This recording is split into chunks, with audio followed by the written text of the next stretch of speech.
wants to start with the roll call? Pick a side. Dolores? Dolores Blackburn. Jim Holloway. Pete Bauman? Laura Weigand. Okay, we're here. We got 4 members present now. We've got a quorum. We start pledge allegiance. I pledge allegiance to the flag of the United States of America and to the republic for which it stands, one nation, under God, indivisible, with liberty and justice for all.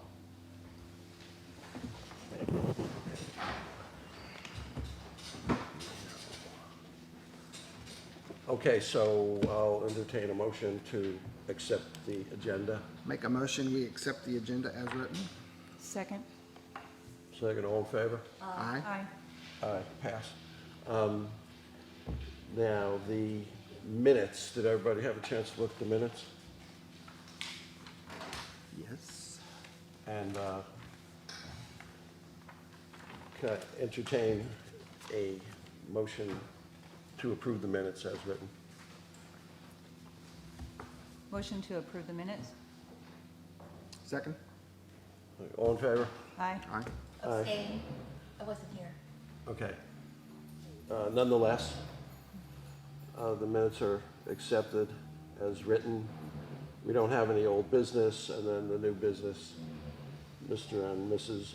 Newbert. And they're seeking a variance from 4.5B3A5 regarding parking for an accessory dwelling. Did anybody? If I may, Mr. Chair, just to introduce again, to remind you, we do have a new staff person in our department who is Bob James, and he will actually be doing the staff presentation of this matter, if we could hear from him first Sure. to open the public hearing. Sure. Bob, it's all yours. Good morning, everybody. I'm gonna have you go up to the microphone just so Facebook can hear. Thank you. Good morning. I noticed that we do have a couple of people who entered after the initial announcement, so if anybody would like to speak, please make sure that you sign in, if I could.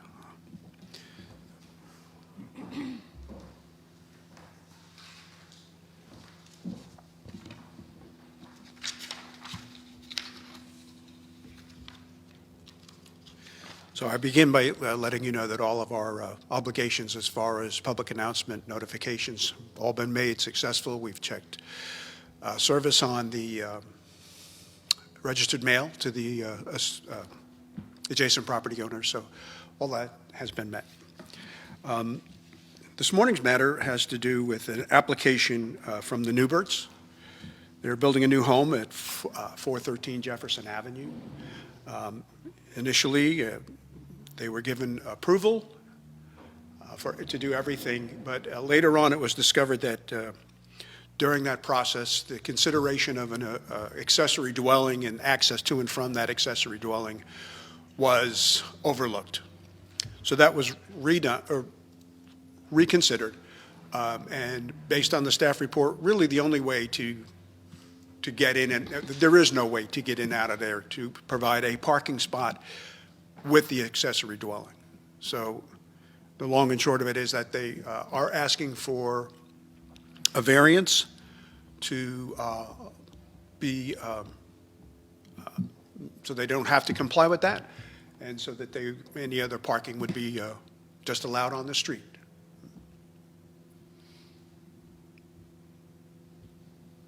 And Any questions from the board or any clarification you would like? And I'm happy to explain our requirements of the parking ordinance section of our ordinance, just so it's really clear to everybody. I have a question. With regard to the front of the house, is there adequate space for the homeowner and a parking space for the accessory dwelling unit occupant to park? Yeah. Our zoning ordinance does not allow parking in the front yards. Not in the front yard, on the street in front of the house? Yes. There is. There's ample street parking for this. The ordinance has as a stipulation, if we're going to offer an additional residential unit on the lot, which an accessory dwelling is that, it states that we would provide one space on their property for off-street parking. Okay. So that's what- Off-street, okay. Off-street parking, and so that's what That's what they are That's what the before us, variance- seeking relief from that requirement to Got it. allow all their parking to occur on the street. Got it. And just as a point of notice, as you can see from the map, and I'm sure you all have been by this block, it is not currently heavily developed at this Right. point in time. So I know right now the onus is not terrible, of a terrible strain on this particular street. We also think in the long term, as I wrote in my report, one of the changes that was made by the town council over the last year concerned accessory dwellings. We made them by right with certain criteria. And one of those criteria is all the accessory dwelling units, if they're going to be used for non-family purposes, they must be for a long-term 30-day or longer rental period.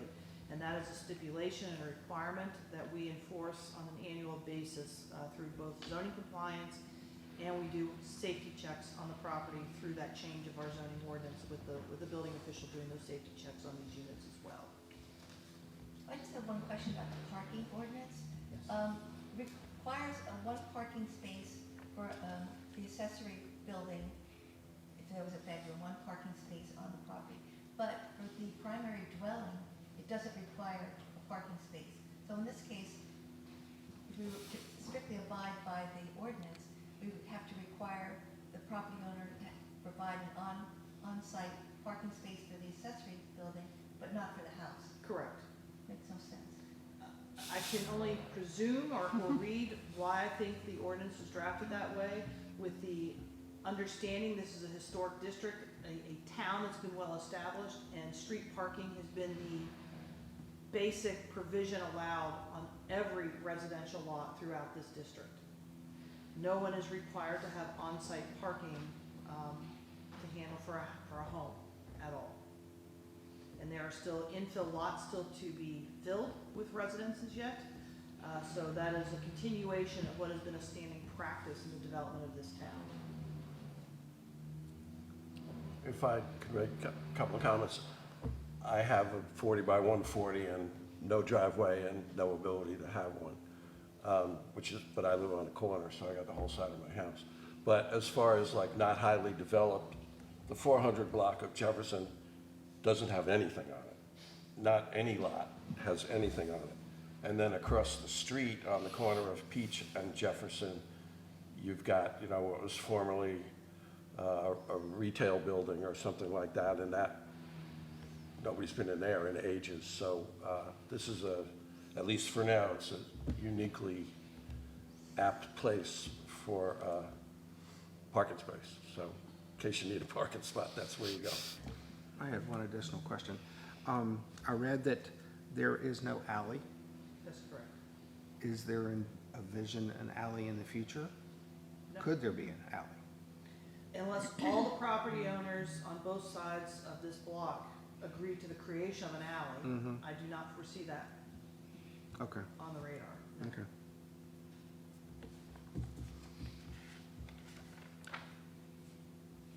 And I just had one question also, where it shows single-family residences, that spaces per dwelling unit in all districts other than R1 is seems contradictive to me, or a little confusing. I don't know why 2 spaces would not be allowed for R1 for residential. Is it saying that it's only required for commercial? So in our parking ordinance, it states, because we do have other residential districts throughout the town. So for example, R3, which we just approved, Old Cape Charles Road, that area is zoned R3. There are portions of that are zoned R3. So again, there could be single-family residences there. There are apartment buildings that have been built over there now. A 4-unit apartment building has been constructed. There are more coming online. So that's where we're talking, in those districts, we do have a requirement that parking be provided on the lot itself. Whereas here in the historic district, which is all zoned from the residential perspective, R1, we have given them relief from a single-family dwelling from having to provide parking on their lot. Okay. Because we recognize Okay. these lots are of a smaller size than other zoning districts. That's Okay. Understood. Well, do you want to sit down? I think you're. The only other thing I would add at this point in time, Mr. Chairman, is that I've collected the sign-in sheet, and nobody has indicated that they wish to comment on this. Okay, thank you. We have received one email communication, if I may read that into the Yes, record. please. This is from Vivian Scott. This email is being sent in regards to proposed construction adjacent to Lot 64. As owners of this lot, we feel that if the parking space is built per town ordinance requirement for this job, the equipment for this job would have to access our lot and possibly cause damage to it. When this construction is complete, we will be requesting a land survey be performed at no cost to us. We feel there is no possible way this construction can be done and not impose on our property. Please do not require a parking space for this new construction. And we have had, to make you aware that the office has had multiple conversations with Ms. Scott and various family members of the Scott family on this matter. So we have tried to inform them as best we can that they would not be coming across their land at all. The Scott property is located behind the Newbert property.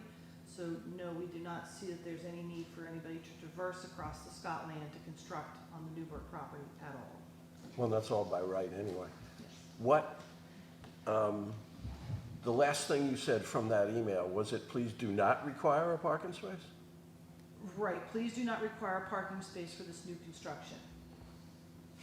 That seems contrary to everything else in the email.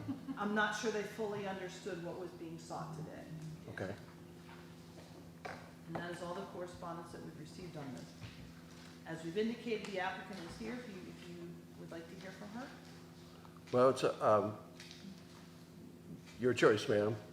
Be my guest. Be our guest. Well, I'll just, if I may, I just wanted to, our reasons are stated in the application. Would you state your name My name is Claire Newbert, and that you're the applicant? and I'm the applicant Okay, for thanks. this For the zoning record. variance. And, we do intend to use the accessory dwelling for longer-term rental with the thought of being good members of the community, really, and having a space where maybe a student or somebody else who otherwise wouldn't be able to find a place to live here could stay. So, this was a surprise after going through the historic review, and we just hope that you'll consider the request based on everything that's already been said as far as there being sufficient parking in the community and that sort of thing. So if you have any other questions, I know that our builder here has built, several houses in town, and, he seems to be very reputable and that sort of thing. So I don't know that there would be a concern of, impacting the property behind while the construction is done. But that's certainly something we can relay to him to make sure that he's very sensitive to that while he's doing the construction. Is there a plan to actually use the left or right side of, once the house is built, to access the garage for instance, like a golf cart? Yes. On the left side of the house, there's 7 feet that, we're considering using to access for a golf cart to be used in the garage. The garage is mainly for golf cart and kayaks and things like that. Okay. So that would be on that left side of the house. Okay.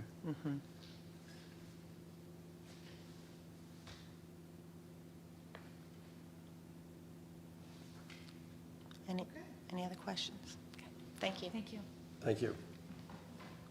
And we have no one signed up to speak. Okay. Let's talk. So we need to close the public hearing. Okay, I'll close the public hearing. Make a recommendation to close it? Second.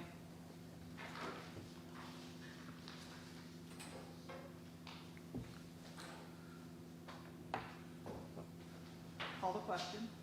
All in favor? Close Oh, you the want to public get there hearing. already? Nobody else has anything to say? No, you will deliberate after you close the public hearing to comment. Okay. The question is, shall we adopt the So variance? I need a vote first on closing the public hearing to comment. Oh, I thought these First and guys did. second. Okay, I'll entertain a motion, please, to close the meeting.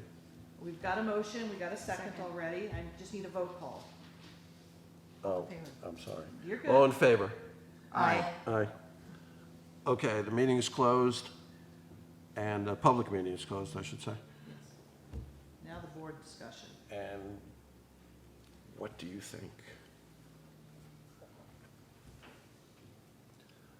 I don't see any, you know, we have the standards of review here that don't change. And I personally feel as though this application meets the standards. We're reviewing if the application was complete. I'm looking at page 404 of the BZA review on top here. Those are the standards that we pretty much apply every time. Is the application complete? Is it a sound, well-thought-out opinion? Are there any compelling reasons to approve or deny, beyond the fact that no one has spoken in opposition? And personally, I think it has passed that test. It seems that there's another set of questions here, which is,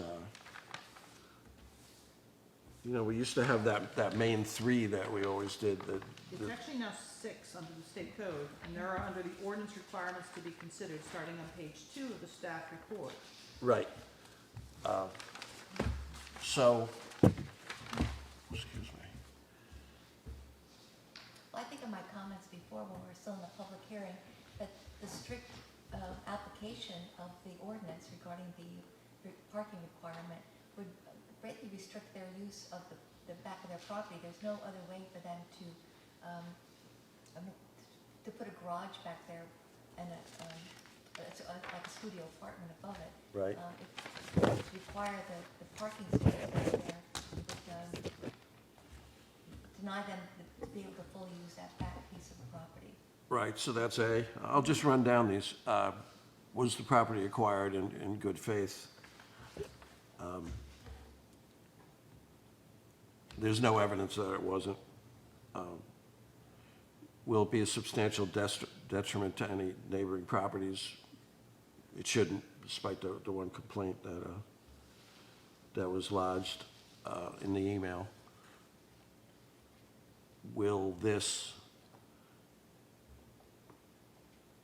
Is this of such a general nature that, well, it's the first, I've been here for 10 years and I haven't seen this before, so I'm going to say it is not of such a general nature.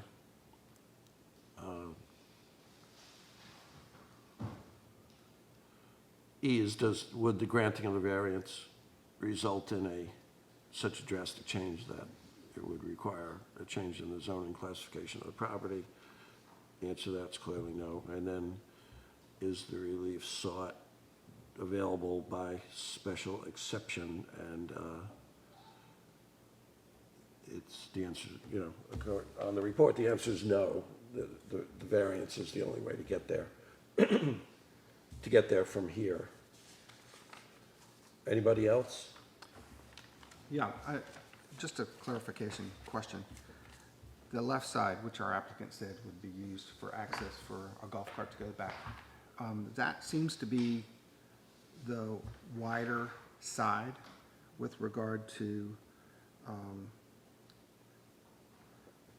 the 5-foot, what is it? It's 5 7. feet setbacks. The setback? Yes, for the side Plus, setback. plus the side on, which it looks as though that would be in excess of 10 feet, which is normally for a driveway, but part of that driveway cannot be on the setback, right? We try not to, just because in terms of the placement of the house, there are heating units that tend to go along the sides of Right. of the house areas. Yeah. And the placement of some of the utilities. So I know we did a relook at this when it was coming through with their building permit. Yeah. That's when we noticed, oh gosh, there really is no clear way. I just made the leap that you could get a car back there. I was wrong. At best, you could get a golf cart. So, Yeah, okay, and there really was no way to shift things to allow a full driveway. good. Thank you.